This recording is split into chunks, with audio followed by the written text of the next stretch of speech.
Hi guys, Devil May XYZ, and this installment of the Good and the Bad, I decided to continue and finish up Devil May Cry by going with the last one, which is DmC Devil May Cry. And for some reason, a lot of people like to call this Devil May Cry 5. I really don't know why. It's not the fifth game in the series. This is a complete reboot. And granted, this has kind of been a little bit disliked by a lot of the fans, mainly because of the appearance of the game and the appearance of the main character Dante and how he looks here. He's really unlikable, and granted, while that's probably true, I mean, if you look past that, the game itself is actually not that bad. And even more so, in 2015 they even released a definitive version of the game, and it basically kind of fixes up things that were problems plaguing this one. And I guess for this case, I guess I can look through both of them and try to somewhat find faults that are still in both of these. So I'm not going to try to pick on one or the other. So yeah, let's take a look at these.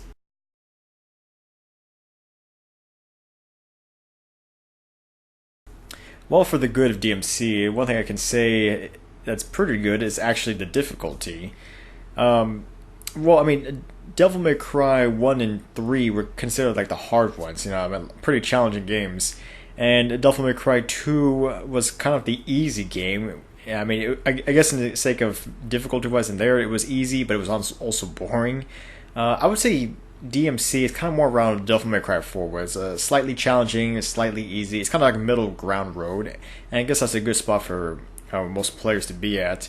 And also considering like getting rankings and stuff like that in this game is actually a lot easier compared to like previous games, considering they really only grade you on like two different criteria. I mean, well, not including the items found in the mission, because once you found the items, it's permanently always triple S rank no matter what.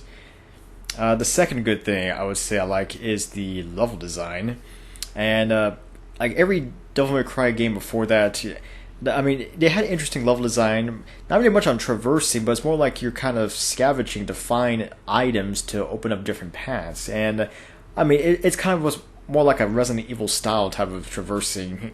And while that was good, this game, on the other hand, they actually kind of make you use your own skills to traverse different spots. Using your the demon pool and the angelic lift, to kind of get across different areas. So I think that's actually a pretty good touch to it.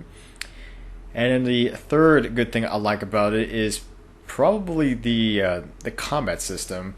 It's not as I wouldn't say it's as diverse as it was with Devil May Cry 4 or Devil May Cry 3, but it does kind of have more of a realistic combat where you kind of feel like you're building up momentum whenever you're performing attacks, and switching weapons actually feels more better.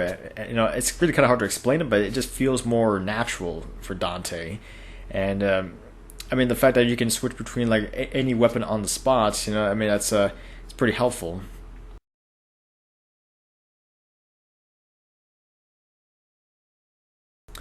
Well, for the bad of DmC, there are a few things that come to mind immediately. For one thing, it would have to be the control scheme.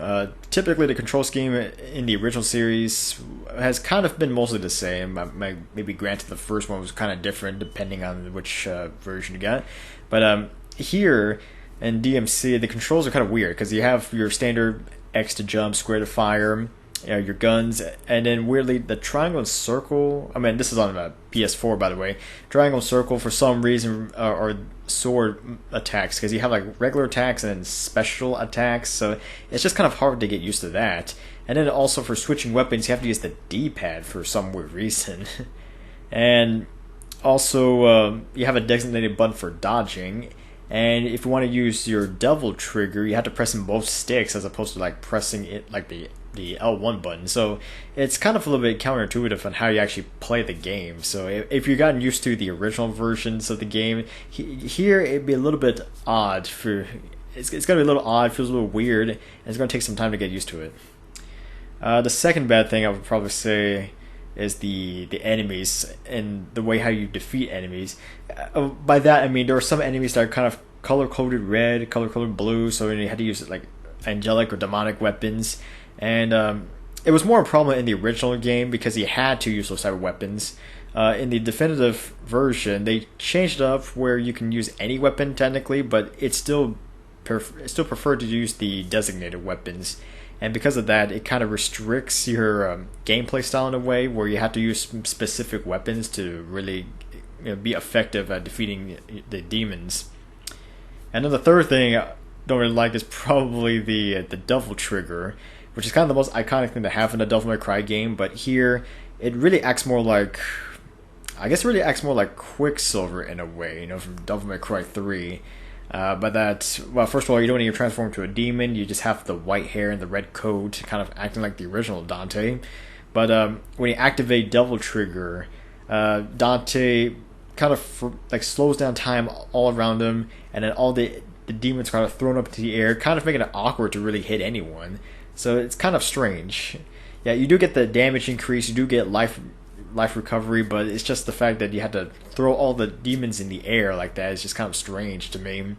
And I guess maybe because of the fact that you have increased your score increases whenever you do aerial combos in Devil Trigger, maybe, I don't know. But again, it just feels odd compared to the original games.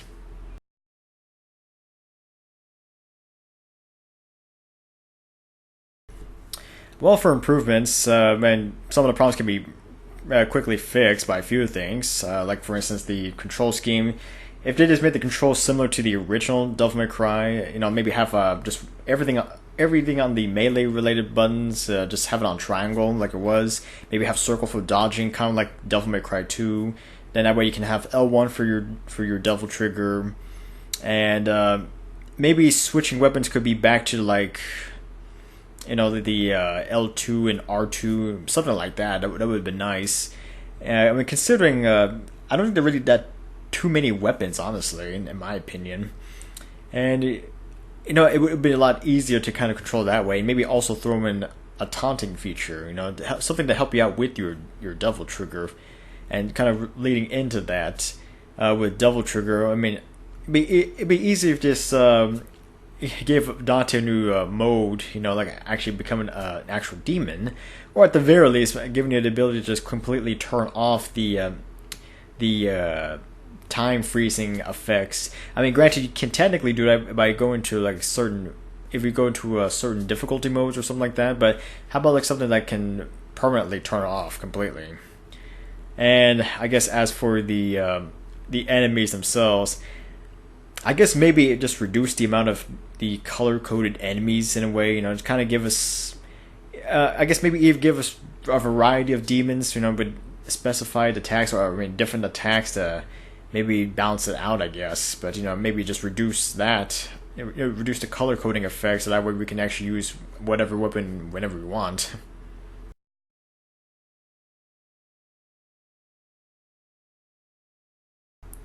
Well, overall, I say DmC is actually not that bad of a game.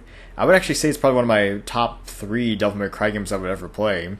And while it does improve on a lot of features from the previous games, like with the more realistic fighting more realistic fighting moves, fighting styles, and then also the level traversal, which I do like.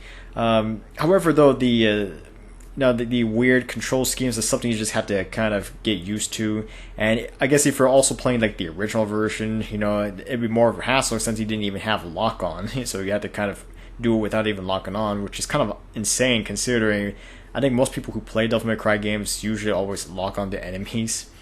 Yeah, but luckily they did fix that with the definitive edition. Yeah, but but besides all that, though, I actually say Devil May Cry, or DmC Devil May Cry, is actually not too bad of a game, and I actually would recommend at least trying it out once, especially now that you can get your hands on the definitive version, which comes with pretty much everything. You have yourself all the skins, even more skins. You have the Virtual's Downfall DLC, where you kind of have somewhat of it's somewhat of a sequel in a way, kind of taking place after the events of the main game. So there's a lot of new things you can try out there, and including even like Bloody Palace, the same old Bloody Palace, but you can actually do Bloody Palace with both Dante and Virgil. Overall, DmC Devil May Cry, I would actually give it a score of an 8 out of 10 in my opinion. And like I said, I give it a shot if you can, and I'm pretty sure you can find a decent copy of the definitive edition of DmC Devil May Cry. So give it a shot, and who knows, you might actually like it. This is Devil Hunter XYZ, and until next time.